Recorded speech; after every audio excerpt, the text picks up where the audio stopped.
You're listening to RazorCast, USA's hottest podcast, bringing you cutting-edge interviews from leading industry professionals.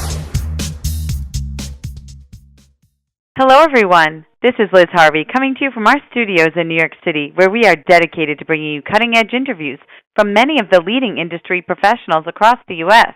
In today's episode, we are speaking with Stephanie Heintzeler. Stephanie is a German-educated midwife, a U.S.-educated doula, an acupuncturist, and she is a certified lactation counselor. She is known as the New York Doula. Stephanie has delivered over 1,200 babies and has experience with twins, triplets, breech babies, and water births.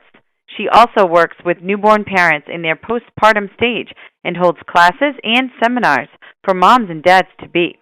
With a wealth of experience and knowledge in her field, Stephanie Heintzeler is widely considered to be one of the top doulas in the country. She is also a contributing member of our national network of industry professionals. Today we're going to talk about a very important topic. Keep a good relationship with a newborn at home. Hi, Stephanie. How are you today? I'm good. How are you? I'm doing great. Thanks, and thanks for being here. So, is feeding the baby the most important issue to focus on when the baby comes home? Yes. So feeding the baby is, on one hand, it's the most important issue, but at the same time, related to that is how the mother is doing. So if the mother's not well, the baby can't be well. And feeding are very important for the baby, but if the mother is not doing okay, she has a lot of pain or she's depressed, has postpartum depression, then it's more important to look at how's the milk supply, how's the pain, how much sleep does she get, how's the connection between her and her baby, where's she at emotionally, does she feel the connection, does she feel like she wants to feed the baby, breastfeed. There's a lot of usually, working through what happened during the birth, no matter how well it went. It's been a process, and it's very exciting to have had a baby. And so feeding is like the underlying most important thing, but it can only go well when we look at all the other things. And lack of sleep can prevent parents from enjoying their newborn. How can parents work on getting enough sleep? Yeah, the key is really to, first of all, hire help. Prepare before the birth. So see, what can we have at home, like even prepare food, have people who, they're going to bring over some food and help you at home a little bit after the birth. And the other things really alternate. I have a lot of moms or dads, they call me after a few days and they're like, we don't sleep. This is awful and the baby's gaining weight. Okay, that's working, but they're really not happy and they can't enjoy the baby. They're kind of fighting and, the mom wants this and the partner wants that, and it can be very, very stressful. And usually the key is to get enough sleep because then at least both feel like they're sort of rested and they can think properly. So then we go over, okay, what for example, what happened last night. I talked to the mother or father on the phone, and then they say, well, we were up all night, both of us. So then the first goal would be to change that and to use shifts. So I tell the parents one should stay up until 2 a.m. and the next person stay up from 2 a.m. till in the morning. And then at 6 or 7, the other person goes back to sleep. And of course, both can sleep when the baby is asleep. But let's say the mom breastfed and the baby's fussy after and alert for 2 hours, not drinking, but kind of, maybe not rest for 2 hours. Then it's important to see whose shift is it. It doesn't help if both parents are up. It really doesn't. But also both parents are like, oh, let me take her, let me carry him. It's very stressful versus one person trying things out. As soon as a partner goes back to work, I'm very keen on letting the partner sleep because they need to work, they need to make money. As much as they want to help, it's not helping when they're overwhelmed and then go to work and come home. They can do that for 3 days and that's it. So then it's really important for the mother to stay up, unfortunately, and get a baby nurse, get a postpartum doula, so you have some help for you and your baby so your partner can actually do the job, because I really notice how much better the relationship is. They just feel like they're still partners and they're parents, and that's work enough. but they're not exhausted, both of them, because both have sleep, both have help, and they can enjoy the baby.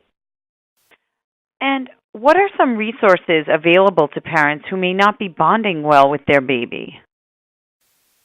So the first thing is to look at, how did the birth go? If I'm there, if there's a doula available, the doula will immediately see if there's any kind of postpartum depression or, really lack of connecting with the baby.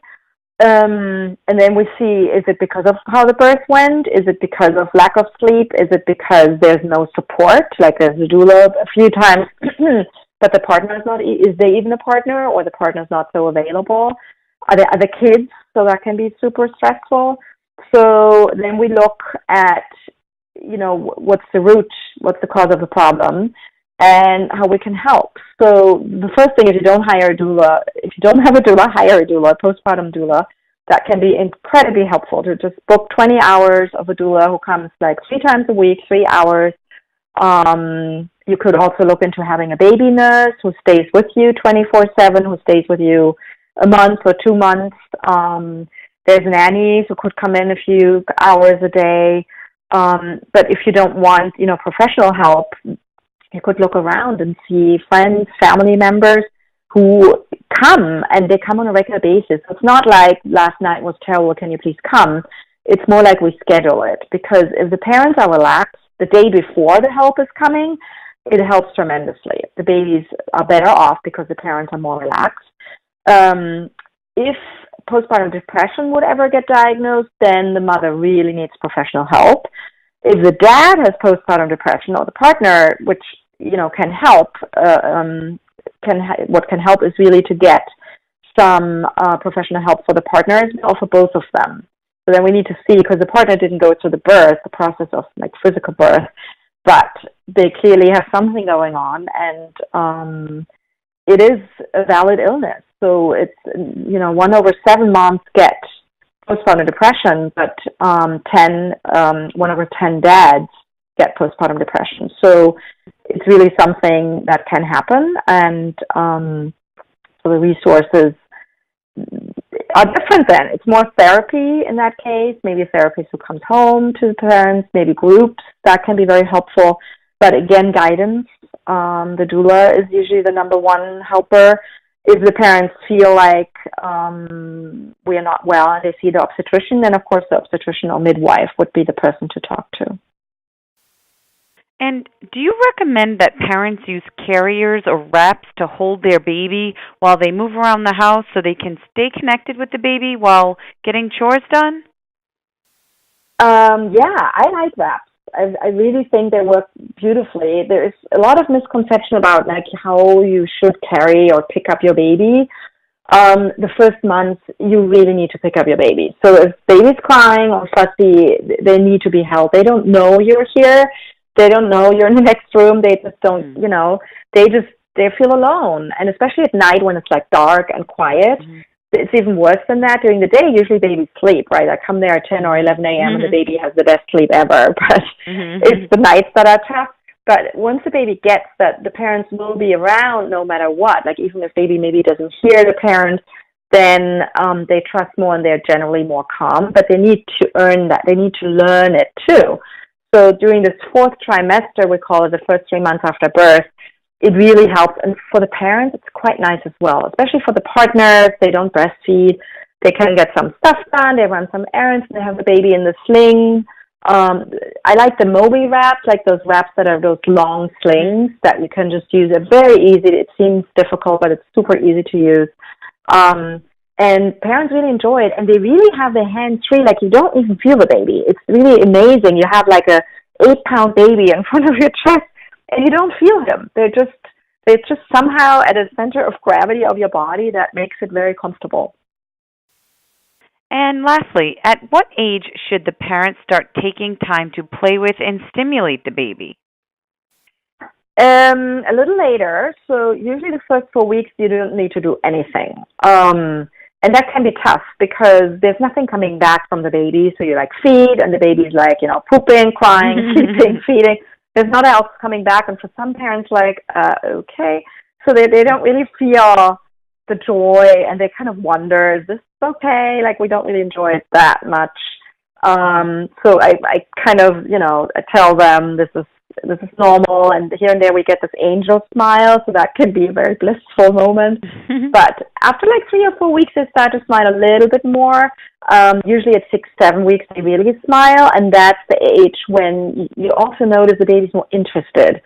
So the first 3 weeks, they really don't do anything. It's too much for them. Everything is exhausting. There's so much happening already for them, just like feeding and smelling and hearing the parent's voice.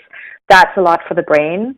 But after 3 weeks, 4 weeks, putting your baby like under this kind of play bridges or like this play gym, that can be nice. And eventually you'll notice the baby will start looking at that more. I like mobiles too, like over the changing table, like hang a black and white mobile because the baby can't see any other color. It's just like some prints, black, white, like a flower in a house. And the baby really stares there. They also stare at light. So they look towards the window. They look at the red color. They look at anything that's a little lighter.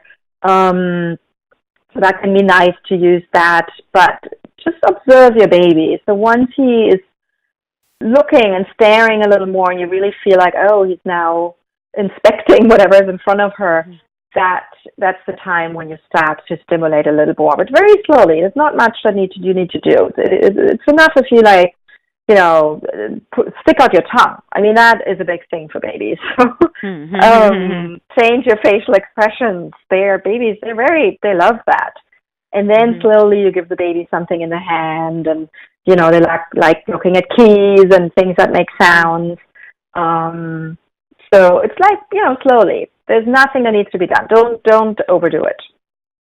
Got it. Okay. Well, thank you, Stephanie. We know you're extremely busy, so I just want to thank you for your time and your help today. Thanks for having me. And for our listeners across the country, if you are interested in speaking with Stephanie Heintzeler, please visit www.thenewyorkdoula.com or call 917-399-2031 to schedule an appointment. And on behalf of our entire team, we want to thank you for listening, and we look forward to bringing you more top-quality content from our country's leading industry professionals. You've been listening to RazorCast, USA's hottest podcast, bringing you cutting-edge interviews from leading industry professionals.